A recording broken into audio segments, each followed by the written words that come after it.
بسم اللہ الرحمن الرحیم۔ خاتمہ بالخیر کی 15 نشانیاں۔ نمبر 1، جس کا آخری کلام لا الہ الا اللہ محمد رسول اللہ ہوگا وہ جنت میں جائے گا۔ ابو داؤد۔ نمبر 2، جس نے اخلاص کے ساتھ اللہ کے وحدہ لا شریک لہ ہونے کا عقیدہ رکھتے ہوئے دنیا چھوڑی، نماز قائم کی اور زکوٰۃ ادا کی تو وہ اس حال میں مرے گا کہ اللہ اس سے راضی ہوگا۔ ابن ماجہ۔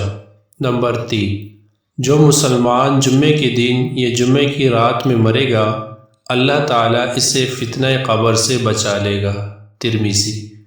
نمبر 4، جو اللہ کی راہ میں مارا جائے وہ شہید ہے، اور جو اللہ عز و جل کی راہ میں مر جائے وہ شہید ہے۔ مسلم۔ نمبر 5، شہداء 5 قسم کے ہیں۔ نمبر 1، طاعون میں مبتلا ہو کر مرنے والا شہید ہے۔ نمبر 2، پیٹ کی بیماری کے سبب مرنے والا شہید ہے۔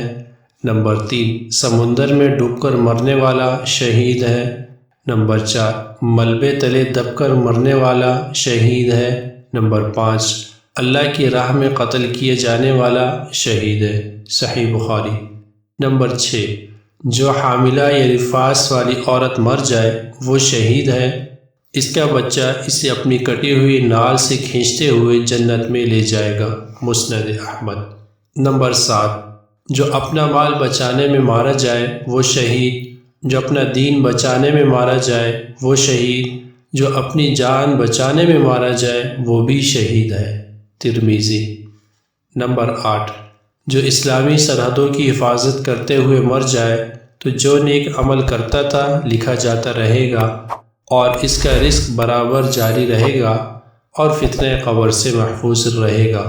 صحیح مسلم۔ نمبر 9، جو عورت اس حال میں فوت ہوئی کہ اس کا شوہر اس سے راضی تھا تو وہ جنت میں داخل ہوگی۔ ترمذی۔ نمبر 10، نبی کریم صلی اللہ علیہ وآلہ وسلم نے فرمایا جو مدینہ میں مرنے کی استطاعت رکھتا ہو وہ مدینہ میں ہی مرے، کیونکہ جو مدینہ میں مرے گا میں قیامت کے دن اس کی شفاعت کروں گا اور اس کے حق میں گواہی دوں گا۔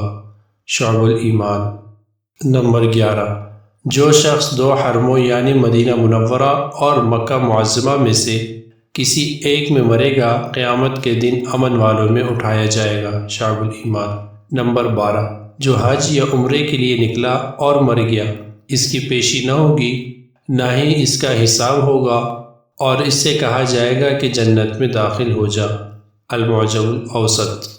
نمبر 13، جو روزے کی حالت میں مرا اللہ تعالیٰ قیامت تک کے لیے اس کے حساب میں روزے لکھ دے گا۔ الفردوس۔ نمبر 14، جسے رمضان میں موت آئی وہ جنت میں داخل ہوگا، جو عرفہ کے دن انتقال کر گیا وہ جنت میں داخل ہوگا، اور جسے صدقہ دیتے ہوئے موت آئی وہ بھی جنت میں جائے گا۔ حلیۃ الاولیاء۔ نمبر 15، مومن کی موت پیشانی پر پسینے کے ساتھ ہوتی ہے۔ سنن النسائی۔ کیا آج آپ نے درود پاک پڑھا؟ صلی اللہ علیہ وآلہ وسلم۔ اس پیغام کو دوسروں تک پہنچائیں تاکہ اللہ کسی کی زندگی کو آپ کے ذریعے بدل دے۔ آمین۔